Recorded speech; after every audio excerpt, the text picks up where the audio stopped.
ታውቀዋለህ? አንተ የሚያውቅ ደግሞ አለ ወንድሜ። በራቤ በጣም ሰዓት ነው የደረስክልኝ ወንድሜ።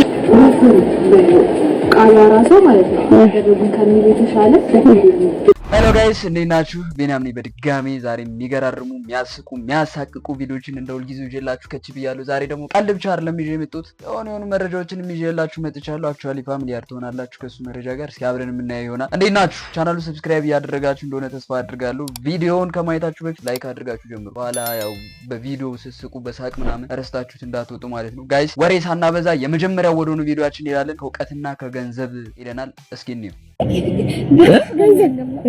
ከእውቀትና ከገንዘብ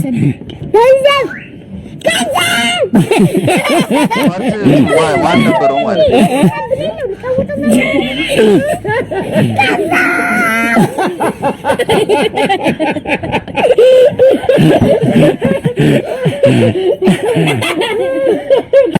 ማኒጋ ገንዘብ የኛ ትውልድ መሰለ እንዴ ብራዘር? ይሄኛው ትውልድ የባነነ ነው። የባከነ ትውልድ የኛ በዚህ ያኔ ትምህርት ቤት ከእውቀትና ከገንዘብ የቱ ይሻላል ተብለን ስንጠየቅ እውቀት ብለን ይኸው ገንዘብ እስካሁን ወደኛ ሳይመጣ ገንዘቡ ይቅር በለኝ አንተ እንደምትሻል አውቄያለሁ። ኤኒዌይ ልጆቹን እንደዚህ አይነት ነገር ብቻ ባታስተምሯቸው ደስ ይላል። ይሄ ትውልድ በጣም ነው ትምህርት የጠላው። በነገራችን ላይ ኢትዮጵያ ውስጥ አሁን ከሽሮ ወጥ በላይ በጣም እየተጠላ ያለው ነገር ትምህርት ነው። ትረስት ሚ ትምህርት ነው። ክላስ ውስጥ 40-30 ተማሪ ቢኖር እያንዳንዱን ተማሪ ትምህርት ይሻላል ገንዘብ ብለህ ብትጠይቀው ሁሉም ገንዘብ ነው የሚለው። ለምንድን ነው የምትማሩ ብትላችሁ ቤተሰብ እያስገደደን ነው የሚለው። እንደውም የሆነ ታይም ላይ አንድ 2022 ላይ የተሰራ ጥናት ይመስለኛል አይ ቲንክ የሰው ልጅ የሚማረው ወይም ደግሞ የሰው ልጅ ትምህርት ቤት መዋል መቻል ያለበት ለገንዘብ ብቻ አይደለም። አይ ሚን ትምህርት የሚያስፈልገው ተምሮ ተቀጥሮ ስራ ለመያዝ አይደለም። ከወንጀል አንጻር ስናይ እንኳን በዓለማችን ደረጃ የሚሰሩ ወንጀሎች 96% የሚሆኑትን ከበር የሚያደርጉት ወይም ደግሞ 96% የሚመዝኑ ወይም ደግሞ 96% ድረስ ያሉ ወንጀሎች የሚሰሩት ዩኒቨርሲቲ ውስጥ ገብተው በማያውቁ መሀይሞች ነው። የተረጋገጠ ነው። ከኛ ከኢትዮጵያ ውስጥ እንኳን ብትጀምር ወጥ ጨው አነሰው ወይ ዘይት አነሰው ብሎ ሚስቱን በገጀራ የሚሰጥ ያለው ያልተማረ ሰው መንገድ ላይ አንዱን ወጋ ጨቅጨቅ አድርገው ስልክ ፍራንክ ምናምን የሚቀበሉትን ቼክ ብታደርግ ከ8ኛ ክፍል ከ7ኛ ክፍል ያቋረጡ ሰዎች ናቸው። አሁን በእርግጠኝነት ይሄ ልጅ ዩኒፎርም ነው የለበሰው። እንደውም የሚገርመው ዩኒፎርም ነው የለበሰው፣ ግን ከእውቀት ገንዘብ ይሻላል ብሎ ገንዘብ እያለ የጮህ እኔ ደግሞ እንደ አሪፍ ነገር የታየ ምናምን የተሳቀለ አይ ነው ገንዘብ ኢዝ ጉድ ግን ኖውሌጅ ኢዝ ቤተር። ትረስት ሚ አይ ሚን ሁለቱን አንድ ላይ ማጣጣም ካልቻልክ ማውራት ከፈለግን ብዙ የምናወራው ነገር አለ። በዚህ እንቋጮና ወደ ቀጣዩ ቪዲዮ እንሄዳለን። ችጋር ፕሮማክስ ሰላም ነው ወንድሜ። ሰላም ነው። እንዴት ነህ? መልእክተኛው ታውቀዋለህ? አንተ የሚያውቅ ደግሞ አለ ወንድሜ። ራቤ በጣም ይሳት ተዘጋጅታ ነበር ያለችው ጀለስ ምለብሰው አጥቼችን ለብሼ እኮ ነው የማድረው። እዚህ ላይ እኮ ነው የማድረው። ምበለው ምንም የለኝም። በቸገሬ ሰዓት ነው አልተግባባንም። ሲያስጠላ እኔም ቸግሮኝ እሱን ላገኝ ነው የመጣው። በዛ አልፎ አልተብዬ እና መጀመሪያ ትነግሪኝ ነው ተረዳኝ። ታዲያ መልጬ ሳናሽ ቁጭ ብል በቃ ወይ በዚህ ሊመጣ ይችላልሽ። ብቻ አንተ አይነን አንቅተህ ጠብቅ። ወይ በዚህ ጥቁር መኪና ካየህ ትነግረኝና ወደፊት እንሄዳለን ሁለታችን። ምንድነው ሰው እንደዚህ የምታስደነግጥ? በጣም ነው እንዴት የቸገረ። በጣም ሊቸገረኝ ወንድሜ፣ በጣም ሊቸገረኝ። አንተ አስቸግረዋል? ኧረ እኔ ትንሽ ነው የቸገረኝ፣ ምንም ያን ያህል አይደለም። ለምን ግን ፍራንክ ቤት ላይ ተጫውተህ ገንዘቦችን አትሰራም? እሱ ደግሞ ምንድነው ኦልራይት ይበስለኛል። ይሄ ችጋር ፕሮማክስ ብቻ አይደለም። ይሄ ችጋር ፕሮማክስ ዳክስ ላክስ ፋክስ ሳክስ ሻክስ ነው። መልእክተኛው ጥቁር መኪና ነው እንደ ያለው ለመረጃ ያክል እና ደግሞ በእኛ ሰፈር መቼ ነው የምታልፈው? መልእክተኛው ምንድን ነው የሚለው? ፐርሰናል ህይወቴ በጌነች አላለችም አለ። እሺ ማን ነው? ሴቶቹ ይበሉኝ ነው እንዴ? ስሙኝ፣ እስጢፋኖስ የሚባል ልጅ ግን ታክሱ እንዴት እንደሚላላት እስኪ ታኩር አስገቢለት። አንደኛ ቁም ነገር የምሬን ነው። ስለ ዘፈን አሁን ከትልቅ ሰው ጋር ሌላ ሰው ስላለ በሲሪየስ ኬዝ ነው ማውራችሁ። ስለ ዘፈን ኬዝ አትዝራ እንዴ! ስለ ዘፈን ኬዝ ታኩርም እንዳትናገር በራቸውም እንዳትናገር። ቲክቶክ ነው ያገናኘን። ቲክቶክ ላይ እንደፈለጋችሁ ሙድ ተያዙ። ሌትስ ጎ ጀምሩ። እኔም ፐርሰናል ህይወታችሁን አልነካም። ቲክታክ ላይ እንዳይተበራ ታኩር ከምት ጋር ነው ጀምረው። ማርያምን ከምት ጋር ነው ማረጋው። አሁን ስማኝ፣ ፐርሰናል ህይወት ለኔ በጌ ነውና በጌ እንዳት አልነካትም። በቃ በግን አልነካትም። ሰሞኑን ቲክቶክ ላይ አንዱ ልጅ በግ ከኋሉ አስቀምጦ እየቀረጸ ውገኝ ሲላዩትና ምንድነው ምናምን ብዬ ኮሜንት ሳለ ለካ ታኩር ጀለስ የፈመሰችው በግ ወቅቷት ነው ታውቃለህ። የተባረከ በግ ህይወቷን ለአንዴና ለመጨረሻ ጊዜ ቀየረላት። this is just nonsense የሆነ ላይቭ ነገር ነው። ይሄንን እንለፈውና ወደ ቀጣይ ቪዲዮ እንሂድ። መለኛው ጀለስ ዶርም ውስጥ ሲፈሳ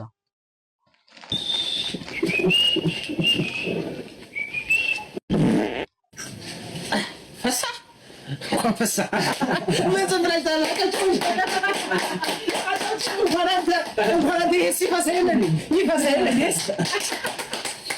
ዋው ናይ ናው ዚስ ኤክስፒሪየንስ ብራዘር። መለኛ ኮንክ ዶርም ውስጥ መፍሳቱን ቶማን ልታራ ትችላለህ ብራዘር። ሰሞኑን እንግዲህ እንደምታውቁት ኢቢኤስ ቴሌቪዥን ላይ አንድ ብርቱካን የምትባል ልጅ ቀርባ ዩኒቨርሲቲ ያለው ተደፍሬ ጫካ ውስጥ ወስዶ ልጅ ወልጄ ምናምን ብላብላብላ የሚል ታሪክ ቀርቦ ነበር አይደል? እና በጣም ብዙ ሰው ቻሌንጅ አድርጎት ነበረ። በቃ ፍትህ ለብርቱካን እያለ ሁላችሁ ቃሏ ራሷ ማለት ነው ከሚሉ የተሻለ የኛ የፋርማሲ ተማሪ አልነበረችም ብሎ ነበር። አይደለም በኋላ ላይ መረጃው ፌክ እንደሆነ ወይም ደግሞ እየተጠና ስክሪፕትድ የነበረ ታሪክ እንደሆነ ተወርቷል። ድራማ ሲያስጠኗት የሚያሳይ ቪዲዮ አለ። እስኪ እኒውና ግን ነበር ይሄ ነገር ወይስ እናንተ ምን ታስባላችሁ? እስኪ እንየው። እስኪ እንዴት ታረጉኛችሁ መሰለሽ? ቃሏ ራሷ ማለት ነው ያደረጉን ከሚሉ የተሻለ የሰማችኋት ነው ምን እንደነበር አሁን በቀዛም ተከተል ነገር ግን እንደዚህ አምስተኛ ላይ ተደፈረ እያያችሁ ነው እንግዲህ ስክሪፕቱን ሲያስጠኗት የሚያሳይ ቪዲዮ ነው። ብዙ ሰዎች አክቹዋሊ በዚህም አልተስማሙም። እንደገና አስፈራርተው ስክሪፕትድ እንደነበረ እንድታወራ አድርጓታል ነው የሚለው።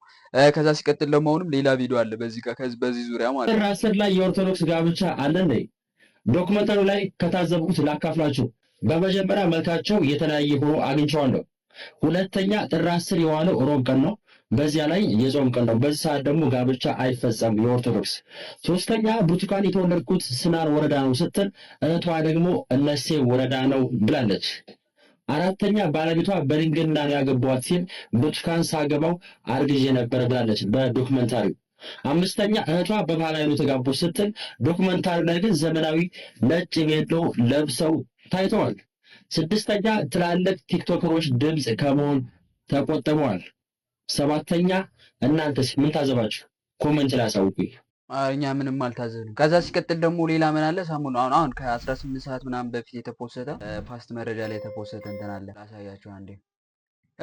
ጤኛው 5 የኢቢኤስ ቴሌቪዥን ጣቢያ ሰራተኞች በሽብር ወንጀል ተጠርጥረው ፍርድ ቤት ቀረቡ ይላል። የፌዴራል ፖሊስ በሽብር ወንጀል ጉዳይ ጠርጥሬያቸዋለሁ ያላቸውን 5 የኢቢኤስ ቴሌቪዥን ጣቢያ ሰራተኞች በዛሬው ዕለት ፍርድ ቤት አቀረበ ይላል። ጉዳዩ የቀረበለት የፌዴራል ከፍተኛ ፍርድ ቤት ፖሊስ በጠየቀው የ14 ቀን የጊዜ ቀጠሮ ላይ ብይን ለመስጠት ለመጪው ሰኞ ተለዋጭ ቀጠሮ ሰጥቷል ይላል። የፌዴራል ፖሊስ የጊዜ ቀጠሮውን የጠየቀው በ8 ተጠርጣሪዎች ላይ እያካሄደ ያለውን የምርመራ ስራ በሰውና በሰነድ ማስረጃ በስፋት ለማጣራት በሚል ከ8ቱ ተጠርጣሪዎች ውስጥ ባለፈው ሳምንት እሁድ በኢቢኤስ ቴሌቪዥን ጣቢያ በተሰራጨው ዝግጅት ላይ የሐሰት ታሪኳ ቀርቧል የተባለው ብርቱካን ተመስገን ተገኝታበታለች። የኢቢኤስ ቴሌቪዥን ጣቢያ ዋና ስራ አስኪያጅ እና የመገናኛ ብዙሃኑ አንዱ ባለድርሻ የሆኑት አቶ ነብዩ ጡመለሳንም በተጠርጣሪነት ፍርድ ቤት ቀርቧል። በቴሌቪዥን ጣቢያ ፕሮግራም ዳይሬክተርነት የሚሰራው ጋዜጠኛ ታሪኩ ኃይሌ፣ የስቱዲዮ ዳይሬክተር አቶ ንጥር ደረጀ፣ ረዳት የፕሮግራም አዘጋጅ ሊና ታረቀኝ እና የካሜራ ባለሙያ የሆነው ቶማስ ደመቀ ፍርድ ቤት ቀርቦ የዛሬውን ሂደት ተከታትለዋል። መጋቢት 17 2017 ዓ.ም በጸጥታ ኃይሎች በቁጥጥር ስር መዋላቸው ከተገለጸ ተጠርጣሪዎች ውስጥ ሁለቱ በአዲስ አበባ ከተማ አስተዳደር በአዲስ ከተማ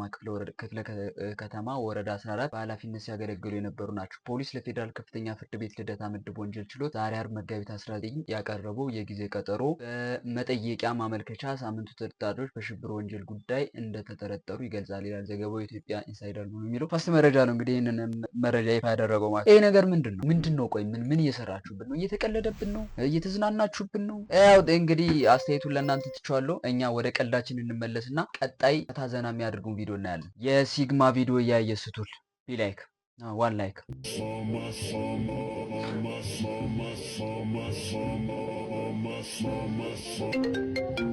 ታሳስቺ የቱ ነው? አይመችም። የቱ ነህ የተባልከው እኮ ሲጀመር ሴት ልጅ እኮ ገንዘብ ከመጣ በኋላ ራሷ ተራምዳ አንድ በአንድ ተራምዳ ወደ እኔ ትመጣለች። እንዳይገርምሽ ቤቻው ሲሚነት ልታስረሳኝ ምንድን ነው አንቺ ወንድ ልጅ ከራሱ ጋር ጊዜ ሲፈልግ አይገባሽም እንዴ? እኔ እኮ ማለት ነው ብቻዬን ቤት ከማደር ብዬ ነበር እኮ የደወልኩልሽ። እና ልምጣ። ሲግማው ህግ እኮ ይፈቅዳል እኮ አንዳንዴ ከሴት ጋር ግን ተስተውነ ነኝ ጥፋተኛው ቶች የበለኝ ጦርቶኝ ነበረ በላኛ። እሺ ስልክሽን ስትተሽ ሰግም ያሉ ልትይ ነው? ሳይኖር አይሰገምም አባቴ፣ ሳይኖር አይሰገምም። በዛ ላይ ደግሞ የሚሰገምበትና የማይሰገምበት ቦታ አለ። ሴት ላይ ትሰግማለህ፣ ለዛውም ላዳ። የሲግማው ህግ ያልጋ ላይ ጨዋታ ይፈቅዳል። እኔ አላልኩም፣ ጀለስ ነው ያለው። ሳሙኤል ሐዋሳ ሰላም ነው ወንድሜ? ሰላም ነው። አዲስ ነብይ ነኝና እዚህ መካነ ኢየሱስ ቸርች ብሎ ጠፋብኝ በእናትህ። መካነ ኢየሱስ ቸርች አዲስ ነብይ ነህ? አዲስ ነው፣ በቅርብ ነው የተመረኩት። ኮርጀ ነው እንዴ ታዲያ ያለፍከው? ኧረ አይደለም፣ እንደዛ አይደለም። እንዴት ነው ታዲያ መካነ ኢየሱስ ቸርች እዚህ የሚጠፋ? ከሐዋሳ የግል ነው የተመረኩት። ከግል ነው የተመረከው? እስቲ እውነት አንተ ፈተናውን ካለፍክ ስለኔ አንዳንድ ነገር ንገረኝ። አንተ ስም ፍቃዱ አይደለም እንዴ? በጌታ ሰው በኢየሱስ ስም። አዎ መንጃ ፍቃድ አለ፣ ግን የምትነዳው የለም። ልክ ነው፣ እውነት ነው። ማን ነገረህ? ፓስፖርት አለ፣ ግን ከሀገር ወጣ አታውቅም። ፓስፖርት እንኳን 4,5,000 ብር በልቶኝ እስካሁን ናሽናል አይደለም ብሎም አልሰጡኝ። ስራ የለም። እውነት ነው። ቁጭ ብለህ እዚህ ሰፈር የአሌክስን ቪዲዮ ስታይ ነው የምትውለው። እንዴ በኢየሱስ ስም ይሄንንም ነገሩ ነው? እንዴት አወቅ? አሁን ስለ ቤተሰብ ሳላወራ ስለ አያት ምናምን ሳላወራ ቀጥታ ንገረኝ። እሺ በቃ ወደ አላሙራ ይዞ የሚሄደው አስፋልት ኮብልስቶን አለ አይደል? አላሙራ በግራ በኩል በሱ በኩል እንደልክ የነ ጌጤ ቤት አለ አይደል? በቃ እሱን ቤት አንኳኳና ጠይቅ። እዛ ነው አንኳኳና ጠይቅ። ኦኬ ሳሙኤል ሐዋሳ ኤቭሪዌር ኢን ሐዋሳ አክቹአሊ። እና ደግሞ ምን የምትፈሰትሩት ማን ነው? ጀለስ የፈሰተረው ከፕስትርና ተቋም ነው እንዴ? ምንድነው? ኮረጀ አይ ዶንት ኖ አይ ዱ ሃቭ ወርድስ we don't say anything, we don't judge። ሻቤላ ምን እያልሽ ነው? ቀጥይ። ይሄ ነገር በጣም ወደ ተለያዩ ሀገራት በከፍተኛ ፍጥነት እየተስፋፋ ነው። እኔ እንኳን በጉዞዬ ከ4 በላይ ሀገራት ላይ አይቼዋለሁ። ይሄኛውን ጃፓን ቶኪዮ ነው የቀረጽኩትና ካፌና ሬስቶራንት ነው። እንደምታዩት ሙሉ በሙሉ በሮቦቶች ነው አገልግሎት የሚሰጠው። ሰዎች እዚህ ካፌ ውስጥ የሚሰሩት ቡና ማዘጋጀት ነው። ዘገምተኛ ረጅ በእናትህ። በተለይ ደግሞ ምግቦችን ማዘጋጀት ብቻ ነው። ፍጥነታቸውን ግን ያያችሁት ነው? የሚራመዱበትን ወይ ማኑ የሚመጡበትን ፍጥነት ማን ከዚህ እንዲህ ዙራ እንዲህ ተሽከርክራ እስክትመጣ ድረስ የያዘችው ሻይ ወር ቡና ወር ዋሬቨር ትኩስ ነገር ይቀዘቅዛል ማለት። ከዛ ውጪ ሰዎች ወደ ሬስቶራንቱ ሲመጡ እንኳን ደህና መጣችሁ ብሎ ከመቀበል ጀምሮ ቦታ ማስያዝ፣ እንዲሁም በየቴብሉ ሄዶ መታዘዝ፣ የታዘዙትን ምግብ ማምጣት፣ ኢቭን ሂሳብ መክፈል ጭምር እነዚህ ትንንሽ ሮቦቶች እንደምታያቸው በየቴብላችሁ መጥተው ይቀመጡና ከናንተ ጋር ያወራሉ፣ ያጫውቷቸዋል፣ ሰው ከሌለ ማለት ነው አብሯችሁ። እና በጣም በከፍተኛ ሁኔታ የሰዎችን ስራ እየተሻሙ ነው ያሉት። ኢቭን የካፌው ጽዳትና ውስጥ ራሱ እቃ ማጠብን ጨምሮ የሚሰሩት ሙሉ በሙሉ በሮቦቶች ነው እና አስገራሚ ነው። አዳሜ በቃ ስራ አጥልቶኝ ነው አስብሻል። ብቻሽን ደቅ ብለሽ ምናምን መጣ የኔ ቆንጆ ምን ነው ብቻሽን ምናምን ብላ ስትጀንጅን ከዛ ስልክ ስትሽ ምናምን ተመቻችተሽ ላሽ ስትይ እስኪ በዚህ ፍጥነቷ በልቼ እሮጣለሁና ሩጣ ስደርስብኛ ያለች ከረፈፍ። እነን የሚያክል ፕራንክ ኢትዮጵያ ውስጥ ተሰርቶ አያውቅም። ከሙዚቃ እረፍት በኋላ ስንመለስ እንግዳ መስመር ላይ እንደምናስገባ ቃል ገብተንላችሁ ነበረ። ቃል በገባንላችሁ መሰረት እንግዳ ይዘን መጥተናል። ሄሎ ጤና ይስጥልን። እኔ የበላ ካልሆነ አያልቅማ። ሰላም ነው? ድምጽን ከፍ ብታደርግልን። ከተወዳጁ ጣቢያ ዲኤል ሚዲያ ነው የምንደውልልህ። እንተዋወቅ። እሺ አስራት ይባላል። አስራት እንኳን ደህና መጣ። ወዳና ቆያችሁ። መልካም እንግዲህ እኔ ጋዜጠኛ ተክሎ ፈልስ እባላለሁ። ከተወዳጁ ጣቢያ ዲኤል ሚዲያ ነው። እንግዲህ እንደምታወቀው እርሶ ከዚህ ቀደም በጭንቅላት ታማሚነት በአማኑኤል ሆስፒታል ሲረዱ እንደቆዩ ይታወቃል ላለፉት 1 ዓመታት። እንግዲህ እኛም ይህ መረጃ ከደረሰን ጊዜ ጀምሮ ለእርሶ እርዳታ እንድናሰባስብ ተጠይቀን ነበረ።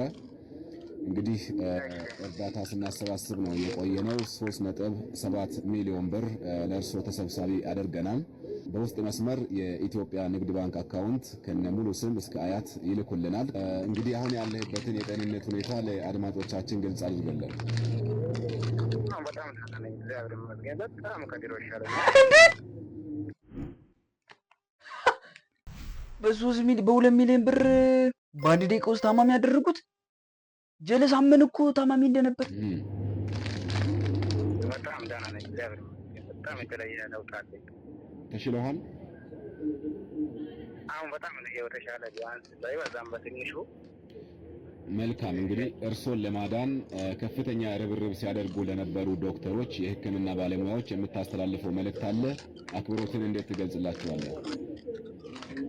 በጣም ደስ ነው የምለኝ። እግዚአብሔር ይስጣቸው ለወገናችን። እንግዲህ የምለው ነገር የለም። እግዚአብሔር ራሱ እንግዲህ አስቦ ራሱ ይስጣቸው። እንግዲህ ምን ላደርገው አልችልም። ወገን ደራሽ ወገን ነው። ጀለስ በቁሟ ያስቃዣት ነው ማለት። ሌሎችም እንዲሁ ከሕክምና ባለሙያዎች ጎን ለጎን በሀሳብም በገንዘብም በተለያዩ ምክንያቶች እርሶን ሲያግዙ ለነበሩ መልካም ኢትዮጵያውያን ምን ትላለህ? እሺ በጣም እግዚአብሔር ይስጥልኝ። በጣም ከጎኔ ስለሆነ እግዚአብሔር ይስጥልኝ። በጣም እንግዲህ ፈጣሪ አቶ አስበው ይስጥ ነው የምለው። እንግዲህ ከወገናችን ማን ለገንዘብ ብለን እኮ በቃ ማንክደው ነገር የለንም። ፈጣሪን እንክዳለን፣ ቤተሰብ፣ ጓደኛ። ይኸው ጤንነቱንም ክዶ ቁጭ አሉ። ኧረ ፕራንክ አይደለም የቅሌት ነው። እንግዲህ እግዚአብሔር ክፉ ነገር አምጣ። ይሄን ካልበላችሁማ አስራት ምን አለ መሰለህ፣ በባለፈው ለእርሶ እርዳታ ስናሰባስብ አንድ እንግዳችን እንግዲህ ታላቅ ሰው ናቸው። እኚህ ሰው 700 ሺህ ብር እርዳታ ለእርሶ ያደረጉ የለገሱ ትልቅ እንግዳ ናቸው። እዚህ ስቱዲዮ ከኔ ጋር ይገኛሉ። እጅግ በጣም አመሰግናለሁ። አድማጫችን እንዴት ነው? እግዚአብሔር ይመስገን ሰላም ነው። ሰላም ነው። እንዴት ነው? እግዚአብሔር ይመስገን በጣም ደህና ነኝ። እንግዲህ ወንድማችንን እኔ ብቻ ሳልሆን መላው የኢትዮጵያ ሕዝብ የተለያዩ መዋጮ አድርጎ ዛሬ ላለበት የጤንነት ደረጃ ከዚህም ባሻገር ደግሞ ከዚህም በኋላም ላይፉን እንዲያስተካክል 3.7 ሚሊዮን ብር እንዲሰበሰብ ተደርጓል። ከዛውም እኔ ትንሿን ከበረከቱ ለመሳተፍ ያህል 700 ሺህ ብርን ለመስጠት ቃል ገብቻለሁኝ። እሱንም አሁን በአንተ ስም እልክለታለሁኝ። አንድ ላይ ላክለታል ማለት ነው። እስቲ ወንድማችን መላው ሁሉንም ይሄን ላደረገልህ እስኪ ምስጋናህን እንስማው። ለኢትዮጵያ ሕዝብ እንዲሁም ለዶክተሮች በድጋሚ መልእክት ብታስተላልፍ አሪፍ ነው። በጣም ነው እንግዲህ የምለው ነገር የለም። እግዚአብሔር ይስጥልን፣ እግዚአብሔር ያክብራችሁ፣ እግዚአብሔር ይስጥልን። በጣም ከልቤ አመሰግናለሁ። በጣም እግዚአብሔር ይስጥልን ይለዋለሁ። ኦኬ እናመሰግናለን ወንድማችን። እንዲሁም እስቲ ይሄ መዋጮ ላንተ እንዲደርስ ትልቅ ጥረት ሲያደርግ የነበረ አንጋፋው ጋዜጠኛችን ተክሉ ፈልስ አሁን ሲያወራህ የነበረ ነው። ለሱም ምስጋናህን እስኪ እንድታደርስለት። እሱ እንኳን መመስገን አይፈልግም። ጀለስ በአንድ ሌሊት ሚሊዮነሩ ነው ቁጭ ሊል እኮ ነው። መልካም እንግዲህ እናመሰግናለን። አስራት የኢትዮጵያ ንግድ ባንክ እስከ ሙሉ ስም እስከ አያት በውስጥ መስመር ትልክልናለህ። 3.7 ሚሊዮን ብር የተሰበሰበውን ገንዘብ ገቢ የምናደርግልህ ነው። አንቺ መለው ግን መላ ነው። ለዚህ ጤንነቱን አይደለም ጾታውን ይቀይራል። አንድ ጥያቄ ልጠይቅህና ምናልባት በአማኑኤል ሆስፒታል ሲረዱ በነበሩበት ወቅት ከእርሶ ጋር ምን ያህል ታማሚ ሰው ነበረ? ብዙ ታማሚዎች፣ ብዙ ሕክምና እርዳታ የሚያስፈልጋቸው ሰዎች እንዳሉ ይታወቃልና ከእርሶ ጋር ቢያንስ ለመረጃ ያህል ነው ምን ያህል ሰው አለ? ዛኔ እንኳን ብዙም አላስታውስኩም። ብዙ ነው የነበሩት። ብዙም አላስታውስኩም። ብዙ ሰዎች ናቸው የነበሩት። ለመቁጠርም እንግዲህ አላስታውስኩም። ለመቁጠርም እንግዲህ አላስታውስኩም። ኦኬ። እና ብዙ ናቸው። አስራት ምን አለ መሰለህ፣ በእርግጥም ላታስታውስ ትችላለህ። ምክንያቱም አንተ ያው ታመነ ስላልነበርክ በተፈጥሮ አሁንም ጤነኛ አይደለም። የጭንቅላት ታማሚ ነህ። አሁንም የተሻለ አይመስለኝም። ሲጀመር አንተ በሽተኛ ነህ። ምክንያቱም ሳትታመም እንደታመመ ሰው የምታወራ አጭበርባሪ፣ ሌባ፣ ቦዘኔ መሆኔ ታውቋልና አሁን ያለህበት ድረስ እንመጣለን። ለማንኛውም በቁጥጥር ስር ትውላለህ ማለት ነው። አንተ በሽተኛ ነህ። ሲጀመርም ከዚህ በኋላም አይሻልህም።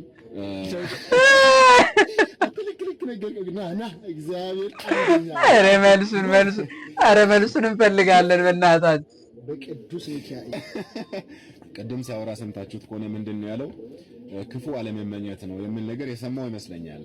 እና በራስ ላይ በሽታን መጥራት አግባብ እንዳልሆነ ልክ እንዳልሆነ እያወራ ነው። ነገር ግን ደግሞ ራሱን በሽተኛ አድርጎ እያወራ ነው ሰው ነው። ለማንኛውም ፈታ ዘና እንዳላችሁበት ከወዲሁ ተስፋ እናደርጋለን። በሌላ ፕራንክ እንገናኛለን። Have a nice duration time. ምን ፈታ ዘናልንበት ማን ተሳቀቅንበት እንጂ የሰው ልጅ ምን ያህል ከማንነቱ እንደራቀ ያዩበት ቪዲዮ ምንም የፈታ ዘና አላደረገኝም። ጋይስ ያሳቅቃሉ ያልኳቸው ቪዲዮዎች ውስጥ አንዱ ይሄ ነው። ኢማጂን እንግዲህ ውድ ጤናን ለ3 ሚሊዮን አረን ያላመመኝም ቢል ማን ጋይስ ሁላችንንም ጥያቄ ውስጥ የሚከት ፕራንክ ነው። አክቹአሊ አሁን እኔ ጋር ቢደወልስ ምላሼ ምንድን ነው? ሰውነን አልፈርድም። ሶሪ አልፈርድም። ዶንት ጀጅ እና አይ ዶንት ጀጅ። ከአንድ ብር ጋር አኩኩል ውስጥ ጫወት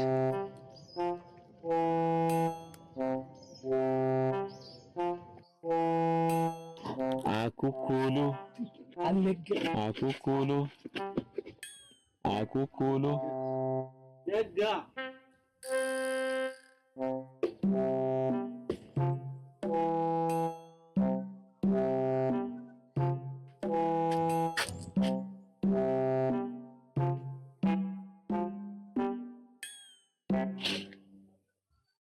አራቂት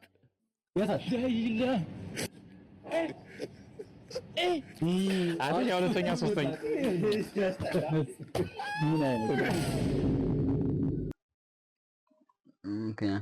ቀሉ ቀል ነው። በቃ ህዝቤ ለቂጥ ስትል ከተደበክበት አይደለም ከሞትክበት ትነሳለህ አይደል? ይሄ ልጅ የሚገሉ ይጥፋ። ለምን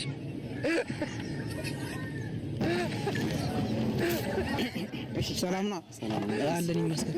ቶታሉ ቤት በኩል የነዳጅ ቢቀዳበት እንዴ ጥፍ ብለሽ በዚህ በኩል እሺ አስከረ ምንድን ነው? ይቅርታ እያመሰገንኩ እና ይቅርታ በዚህ በኩል ያማልልከው ነው ያመሰገንከው።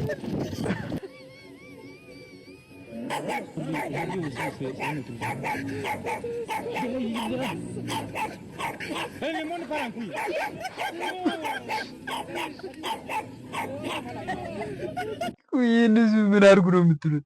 የራሱ የተወዛገበ ህዝብ ሌላው ውዝግብግብ ውጭብርብር ያለ ነገር ትተውበታላችሁ። ታውን በእናታችሁ እኛ ምርር ብሎናል። እንኳን እናቴ ሙታ እንደውም አልቅስ ብሎኛል። ተማሪ የምለው ሄሎ ጤና ይስጥልኝ። ከልጆት ትምህርት ቤት ነበር የምንደውለው።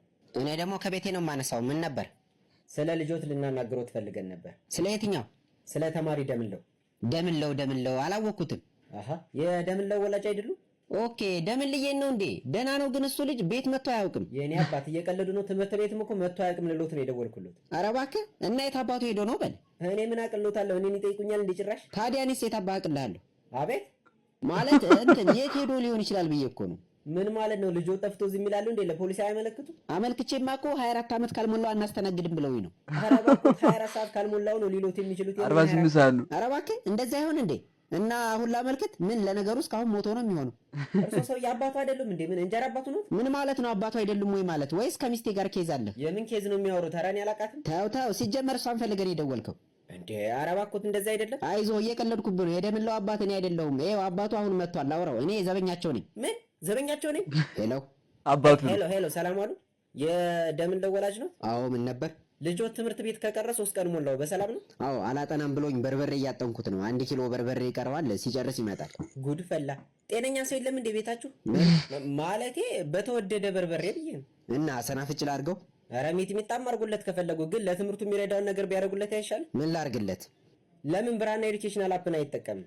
ምንድን ነው እሱ? ብራና ኤዱኬሽናል አፕ ይባላል። ከ9ኛ እስከ 12 ለማስታወቂያ ነው። 1 ሰዓት ከ29 ሰከንድ ያሳየሽኝ። ማነው 1 ደቂቃ ከ29 ሰከንድ ያሳየሽኝ? ብሮ ነፍስሽ አይማርም። አሁን የትኛው አባቱ እንደሆነ መለየት ይከብዳል። ማን የትኛው ነው አባቱ? መጀመሪያ ያወራው ነው ቀጣይ ያወራው ነው? ምን እያልኩ እንደሆነ ገብቶሃል? እሺ ቀጥይ እስኪ ብራዘር። ምንድነው ውሃ ውስጥ ሞተር ምንድነው? ቤተሰቦቼ ባለፈው በሰራሁት ቪዲዮ ወንድ ከሆንክ እስቲ ሞተር ንዳ አባይ ውስጥ ተብያለሁና እርግጠኛ በመሆን ይህን ቻሌንጅ አይደለም ኢትዮጵያ ውስጥ ቻይና ራሱ አይሞክራትም። ዛሬ ይሄው ቀጥታ አባይን በደንብ አሳያቸው። ወደዛ ፎሎ፣ ላይክ፣ ሼር፣ ኮፒ ሊንክ ማድረግ እንዳይረሳ። ሞተርና ጀልባ የተምጣጣበት ተከተሉ። ይሄ ነው ቀጥታው። እንደዚህ ልቀጥል ነው።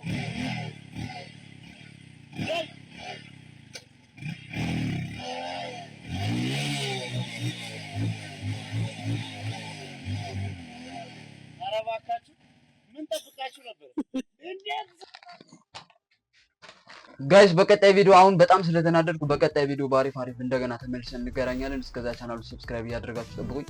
ይመቻችሁ።